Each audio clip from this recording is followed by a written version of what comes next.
어, 어제 저희도 전해드렸습니다만 어제 2분기 실질 GDP가 발표가 됐죠.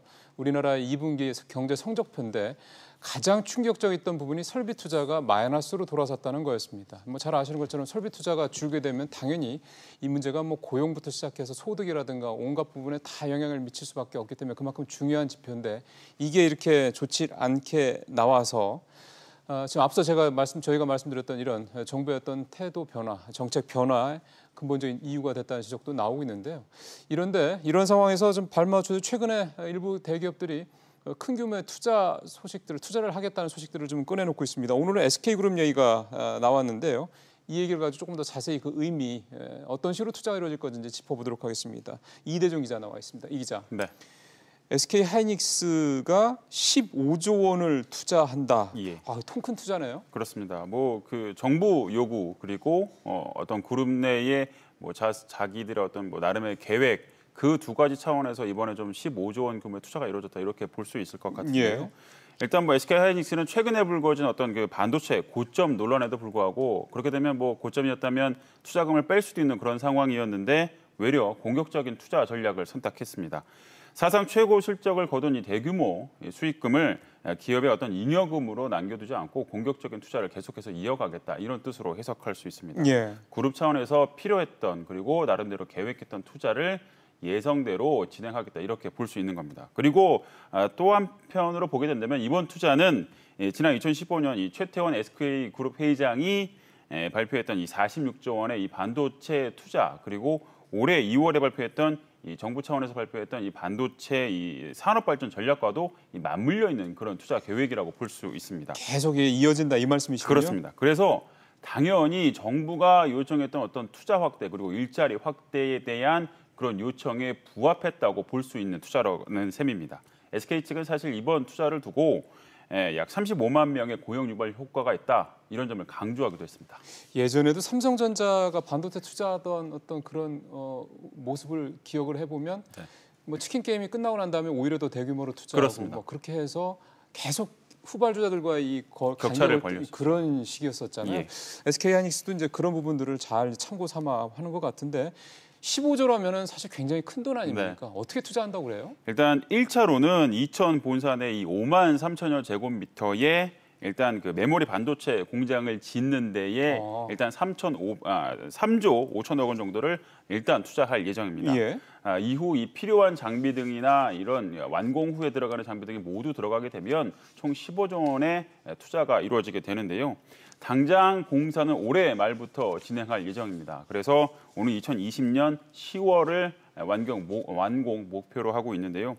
5G 서비스가 이 내년부터 본격화되면 이 반도체 수요가 폭발적으로 증가할 수 있는데 이 점을 미리 좀 대비한 것으로 해석할 수 있습니다. 그러게요. 이쯤 되면은 상당히 삼성전자, SK하이닉스 두 회사가 메모리 쪽에서는 좀 세계 넘버 1, 2 아닙니까? 그렇습니다. 이 넘버 3 그 이하 업체들과의 간격도 더 벌어질 수 있지 않겠냐 그런 기대도 좀 되는데 SK가 상당히 지금 말씀하신 대로 화답을 아주 제대로 통 크게 한 셈이고 역시 그 다음은 삼성이겠군요. 그렇습니다. 앞서 이 박효준 기자 리포트에서 이미 나왔는데 이달 초 사실 인도에서 문재인 대통령이 이재용 부회장을 만났었습니다. 이때에도 문 대통령이 국내에도 좀 많은 투자를 해달라 이런 대통령 주문에 이재용 부회장은 열심히 하겠다라고 답을 했습니다. 사실상 이미 화답은 내렸다, 보내줬다 이렇게 볼 수 있는데 삼성전자가 사실 지난해 그 전년도, 그러니까 2016년보다도 거의 50%가량 정도의 많았던 사상 최대 규모의 60조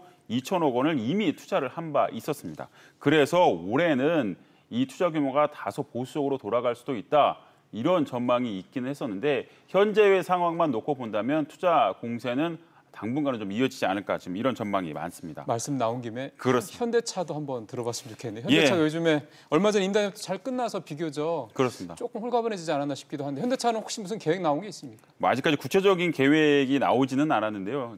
이미 아시겠지만 김동연 부총리가 다녀간 이후에 앞으로 5년간 이 신사업 분야를 중심으로 한 3조 원 정도를 투자하고 4만 5천 명 정도의 어떤 신규 고용 효과를 좀 노리겠다 이런 발표를 했었는데 앵커께서 말씀하셨던 것처럼 일단 큰 틀의 계획이 나왔기 때문에 세부 발표만 남아있다 이렇게 보시면 될 것 같습니다. 그래서 일각에서는 현대차의 어떤 자체의 고용과 함께 2차와 3차 협력사들의 고용도 어떻게 보면 좀 함께 올릴 수 있는 계획이 나올 수도 있다. 이런 전망도 나오고 있습니다. 또 여기에 하나 더 말씀드리면 오늘 9대 회장으로 선임된 이 포스코 최정호 회장 역시 일자리 창출 같은 이 사회적 가치를 좀 높이는 데 주력하겠다라고 이야기를 했기 때문에 포스코 측에서도 어떤 투자 계획이 나오지 않을까 이런 전망도 나오고 있습니다. 제가 우리 이 기자가 뭐 몇십조, 15조, 23조, 60조 이런 얘기하고 있는데 좀 초치는 거는 아닌지 모르겠습니다만 왠지요. 예. 자꾸 옛날 얘기가 데자뷰로 이렇게 생각이 나서요. 무슨 소리냐면 정부가 이렇게 좀 강하게 이렇게 기업들한테 투자해라, 고용해라 이렇게 하고 난 다음에 한다고 얘기는 하는데 그 이후에 실질적으로 그만큼 한 적이 별로 네. 많지를 않아서 네. 혹시 이번 투자 이런 발표 이런 것도 결국은 그냥 정부가 압박을 하니까 그냥 따라가는 게 아닌가 싶은 생각이 들어서요. 어떻게 봐야 될까요, 성격을? 사실 박효준 기자 리포트에서도 전문가가 이 마음 급한 정부에 대해서 이런 평가를 내렸습니다. 아까 나왔는데 살려달라고 이야기한 것 아니냐 전문가가 그렇게 이야기를 했었는데요. 말이 좀 셌죠. 그렇습니다. 사실 이렇게 본다면 여러 가지 정치적 이슈 그리고 정치적인 평가를 좀 다소 좀 해석을 해봐야겠지만 일단은 과거 답습의 어떤 그런 행태를 벗어나기 위해서라도 단순히 임기 내의 어떤 일자리 창출 효과를 늘리기 위해서 숫자를 늘리기에만 좀 급급하지는 않아야 할 것 같습니다. 잘못하면 앵커께서도 말씀하셨던 것처럼 단순하게 과거 답습을 좀 그대로 따라가는데 별반 다르지 않기 때문입니다. 결국 이 정부가 그동안 방향을 제시했던 이 4차 산업혁명 등과 어우러져서 이번 투자가 어느 정도 잘 어울리느냐가 중요한 관건이 될 것으로 보이는데요. 간단하게 설명을 드리면 정치 권력은 좀 임기가 있습니다만 시장 권력은 임기가 없고요. 또 정치 권력은 요구를 할 수 있지만 시장 권력은 이에 대해서 평가를 할 수 있다는 점을 정부가 좀 알아야 할 것 같습니다. 굉장히 철학적인 말씀을 하셨습니다.